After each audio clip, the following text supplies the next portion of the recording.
আসসালামু আলাইকুম। নতুনভাবে বেড়ে গেল স্বর্ণের দাম। আজ 8ই জুলাই 2025। দেশের বাজারে সোনার দাম এবার ভরিতে কমছে 1,500 টাকা। তাতে ভালো মানের, অর্থাৎ 22 ক্যারেটের এক ভরি সোনার দাম দাঁড়াবে 1,70,000 টাকা। নতুন দাম মঙ্গলবার থেকে সারা দেশে কার্যকর হবে। বাংলাদেশ জুয়েলার্স সমিতি গত সোমবার রাতে সোনার দাম সমন্বয় করার সিদ্ধান্ত জানায়।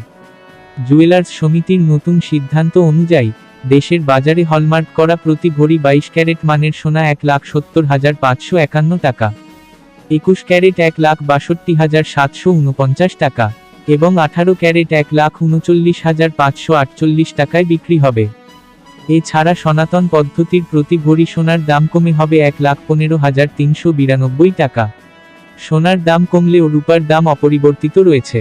ফলে 22 ক্যারেটের এক ভরি রূপা 2,811 টাকা, 21 ক্যারেট 2,683 টাকা, 18 ক্যারেট 2,298 টাকা ও সনাতন পদ্ধতির রূপা 1,726 টাকায় বিক্রি হবে। বিনিয়োগ: সোনা একটি জনপ্রিয় বিনিয়োগ মাধ্যম। এটি একটি স্থিতিশীল এবং মূল্যবান সম্পদ যা সময়ের সাথে সাথে মূল্য বাড়তে পারে। ভিডিওটি ভালো লাগলে সাবস্ক্রাইব করে পাশে থাকবেন। ধন্যবাদ।